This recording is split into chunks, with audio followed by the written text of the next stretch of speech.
교재 20페이지 보겠습니다. 시인은 내 하나님이여 내 하나님이여 어찌 나를 버리셨나이까 탄식하며 응답하지 않으시는 하나님께 탄원합니다. 주위 사람들은 시인을 비방하며 악한 무리는 시인의 속옷을 제비 뽑습니다. 그러나 시인은 곤고한 자의 공고를 멸시하거나 싫어하지 아니하시며 울부짖을 때 들으시는 하나님을 바라보며 다시금 힘을 내어 찬양합니다. 이와 같은 상황 속에서도 다스리시고 구원하실 하나님을 소망합니다. 오늘 시편 22편은 메시아 예언시라고 되어 있습니다. 메시아 예언시. 여러분도 아마 읽으시면서 이 시편은 좀 뭐와 관계 있다 이런 생각하셨죠? 오늘 읽으면서 어떤 사건이 기억나셨습니까? 예수님 십자가 사건을 예언한 내용입니다. 그래서 메시아가 구원자라는 뜻이고 구원자가 예수님 아닙니까? 그래서 구약에서 예수님을 예언한 여러 대목이 나오는데 가장 시편 중에서는 대표적인 것이 22편입니다. 예를 들어서 22편 1절 보겠습니다. 자, 1절 함께 읽어봅니다. 시작. 내 하나님이여 내 하나님이여 어찌 나를 버리셨나이까 어찌 나를 멀리하여 돕지 아니하시오며 내 신음소리를 듣지 아니하시나이까. 아멘. 예수님께서 십자가에 달려 돌아가실 때 7마디 말씀을 하셨습니다. 그래서 십자가 위에서 하신 7마디 말씀해서 가상칠언 이렇게 말하는데 네 번째 하신 말씀이 엘리 엘리 라마 사박다니, 번역하면 나의 하나님 어찌하여 나를 버리셨나이까. 그게 오늘 22편 1절 아닙니까? 그래서 예수님의 십자가를 예언한다. 그런 관점에서 읽어보면 많습니다. 예를 들어서 8절 그가 여호와 7절 보시죠. 나를 보는 자는 다 나를 비웃으며 입술을 비축거리고 머리를 흔들며 말하되 그가 여호와께 의탁하니 구원하실 걸 길을 기뻐하시니 건지실 걸 하나이다. 야, 너 하나님 아들이면 하나님께 구해달라고 해봐 하면서 대적자들이 십자가 밑에서 예수님을 조롱하는 장면도 여기 나옵니다. 그리고 결정적으로 보면 15절 14절 나는 물같이 쏟아졌으며 내 모든 뼈는 어그러졌으며 내 마음은 밀랍 같아서 내 속에서 녹았고 내 힘이 말라 질그릇 조각 같다. 이게 십자가에서 괴로움 당하시는 예수님의 모습. 그리고 18절 내 겉옷을 나누며 속옷을 제비 뽑나이다. 예수님 십자가에 달려 돌아가실 때의 모습입니다. 우리가 어릴 적부터 예수님에 대한 성화를 보면 예수님이 십자가에 이렇게 돌아가실 때 이렇게 아래쪽에는 이렇게 속옷 같은 걸 가린 걸로 나오는데 그건 예술가들이 차마 예수님의 적나라한 모습을 다 그릴 수가 없어서 그렇게 한 거지 실제로 그 당시에 십자가형을 받은 사람은 완전히 알몸으로 달렸습니다. 그러니까 예수님은 아무것도 실온하게 하나 거치지 않으시고 십자가에서 죽으신 겁니다. 그게 얼마나 치욕인지 모릅니다. 십자가에서 돌아가시는 것도 그렇지만 모든 사람들 앞에서 자신의 적나라한 모습을 다 드러낸다는 것 자체가 인간으로서 특히 어른으로 가져야 될 정말 치욕적인 장면이죠. 그래서 겉옷을 나누며 속옷을 제비 뽑는 것도 로마 병정들이 겉옷을 제비 뽑는 것, 그것을 예언합니다. 그래서 22편은 예수님의 십자가를 예언한 시편, 메시아 예언시다. 이렇게 우리가 정리를 할 수 있습니다. 생각해보면 참 대단하지 않습니까? 예수님 돌아가시기 전에 다윗이 어느 시대 사람인가? 다윗과 솔로몬이 다스린 게 기원전 10세기 정도 됩니다. 그러니까 예수님 오실 때 이전에 한 1000년 정도 전입니다. 대략 잡으면 1000년 전에 예수님의 십자가형이 미리 다 예언이 되어 있다. 이 당시는 그걸 몰랐지요. 사람들이 읽으면서 구약시대는 몰랐었겠지만 예수님의 십자가 이후에 이 시편을 보면서 하나님께서 이 모든 것을 예언하셨구나라는 것을 모두가 깨닫게 된 거죠. 그런 의미에서 예언과 성취, 구약은 오실 예수님, 신약은 오신 예수님, 이런 도식을 우리가 다시 한번 볼 수가 있습니다. 여러분, 그래서 이 시편 22편을 읽으면서 1000년 전에 예언된 것이 예수님께 이루어졌다. 이걸 보면 저희들도 여러분도 인생 살다가 이럴 때가 있죠. 이 일이 도대체 왜 내 인생에 있는가? 왜 이렇게 힘든 일이 있는가? 그 당시에는 아무리 생각을 하고 아무리 기도를 해도 마음이 답답했는데 다 지나고 나서 보니까 이게 하나님의 특별한 섭리였구나. 이게 하나님의 계획 속에 있었던 거구나.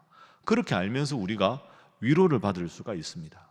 지금은 몰라도 지나보면 돌아보니 그 과거에 그것이 다 하나님의 깊은 섭리 속에 있었구나. 그걸 우리가 깨달을 수 있게 되는 거죠. 그래서 첫 번째 기도 제목입니다. 모든 것이 하나님의 계획 속에 있음을 고백하게 하소서. 모든 것이 하나님의 계획 속에 있음을 고백하게 하소서.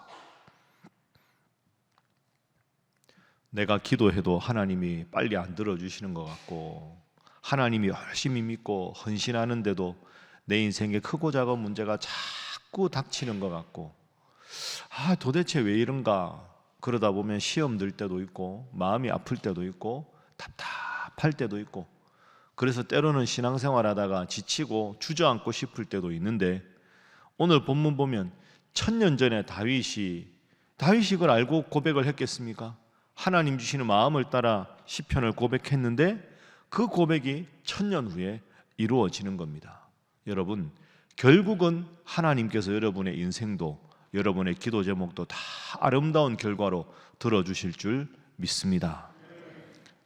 장기적인 안무, 단기적으로 지금만 바라보지 말고 이것도 다 하나님의 섭리 속에 있고 돌아보면 이것도 하나님의 은혜 속에 있으리라. 힘들지만 때로 그 고백 붙잡고 주님 바라보며 살아가는 여러분 되시기를 주님 이름으로 축복합니다. 그래서 1절에 보면 하나님에 대한 원망입니다. 그죠? 2절도 원망입니다. 자, 2절 함께 읽어봅니다. 시작. 내 하나님이여, 내가 낮에도 부르짖고 밤에도 잠잠하지 아니하오나 응답하지 아니하시나이다. 아멘. 낮에도 부르짖고 밤에도 잠잠하지 않고 기도하는데 하나님이 응답하지 않으십니다. 그러니까 1절과 2절은 다윗이 하나님을 향한 원망입니다. 어찌 나를 버리십니까? 왜 낮에도 기도하고 밤에도 기도하는데 내 기도를 안 들어주십니까? 속상한 겁니다. 너무너무. 그런데 이어지는 3절에서 반전이 일어납니다. 3절 함께 읽어봅니다. 시작.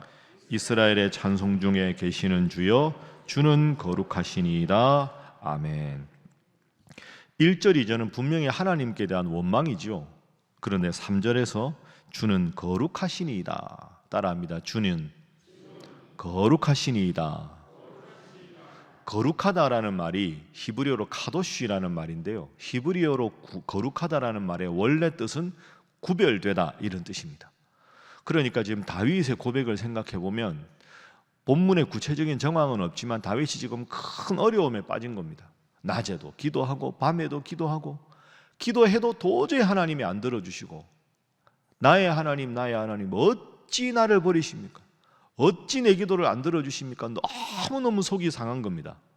여러분, 사람과의 관계도 그럴 때가 있죠. 내가 이만큼 했는데 저 사람이 저럴 수가 있나? 내가 이렇게도 배려했는데 어떻게 저럴 수가 있나?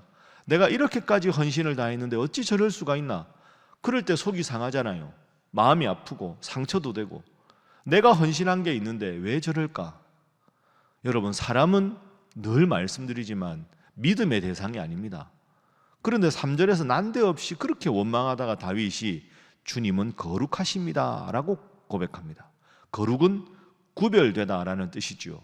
여기에 깊은 뜻이 있습니다. 하나님, 사람은 내가 은혜를 베풀어도 배신할 때가 있고, 내가 배려해도 내 등에 칼을 꽂는 경우가 있지만, 하나님은 카도시, 구별된 분입니다. 하나님은 인간이 아니십니다. 하나님은 마음을 자꾸 바꾸고 이기적으로 살아가는 사람이 아니라 철저하게 사람과 구별되는 거룩한 분이시니, 내 이 답답한 속을 하나님께 아뢰지만 언젠가는 하나님이 이 기도를 들으실 줄을 저는 알고 있습니다. 왜? 하나님은 거룩하신 분이니까. 하나님은 다른 사람과는 다른 분이기 때문에.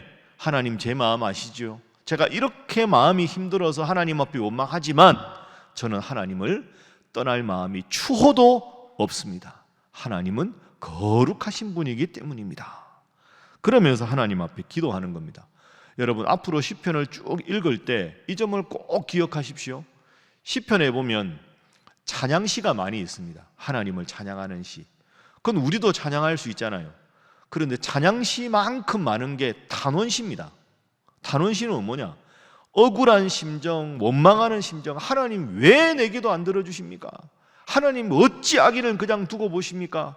하나님 잘 섬기는 나는 왜 안 도와주십니까? 막 원망하거든요.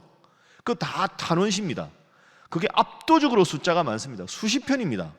그런데 희한한 건 그렇게 막 하나님을 원망하다가 뒷부분에 딱 가면 갑자기 어조가 바뀌어서 그래도 나는 하나님을 찬양합니다. 하나님은 거룩하십니다. 갑자기 바뀝니다. 여러분, 상황이 바뀐 게 아닌데요, 억울하다고 막 원망하다가 갑자기 하나님을 찬양하는 어조로 바뀝니다. 왜 그런가? 오늘 본문과 연관시켜 보면 내 마음 답답해도 힘들어도 결국 하나님이 나를 도와주실 것을 알기 때문입니다. 여러분, 세상에서 제일 불평 많이 하고 원망 많이 하는 대상이 누굴까요? 어릴 때는 엄마입니다. 제일 엄마한테 짜증도 많이 내고 엄마한테 원망도 많이 하고 엄마한테 제일 말 많이 하잖아요. 근데 생각해보면 왜 그럴까요? 원망하는 게 싫어서가 아닙니다. 내가 어떤 말을 해도 다 들어주실 사람이 엄마기 때문에 엄마한테 짜증도 내고 원망도 하고. 여러분, 속 답답하면 누구한테 제일 먼저 이야기하십니까? 아마 배우자나 부모님이나 자녀나 제일 친한 사람이지요. 원망과 짜증은 제일 가깝기 때문에 역설적으로 하는 겁니다. 그러니까 오늘 본문에서도 어찌 나를 버리십니까? 낮에도 기도해도 밤에도 기도해도 안 들어주십니까? 라고 하지만 그건 결국 다윗이 그만큼 하나님과 가깝기 때문입니다. 새벽에 기도하러 오셨습니다. 새벽에는 기도할 때 조용히 해달라고 여러 번 부탁드려서 여러분 그렇게 따라주셔서 감사합니다. 왜냐하면 새벽에는 공간이 하나니까 그렇습니다. 답답하고 힘들 때는 낮에라도 저 유아실에 와서라도 실컷 기도하십시오. 때로는 기도원에 가서 눈물 흘리면서 막 목이 터져라 기도하십시오. 원망하셔도 됩니다. 너무 모범생처럼 살려고 하지 않으셔도 하나님 여러분 다 아십니다. 다윗이 하나님을 사랑하지만 원망하잖아요. 그러나 제일 중요한 건 뭡니까? 원망이 원망으로 끝나는 게 아니라 원망 이후에 하나님 제 마음 다 아시지요. 가까워서 그랬습니다.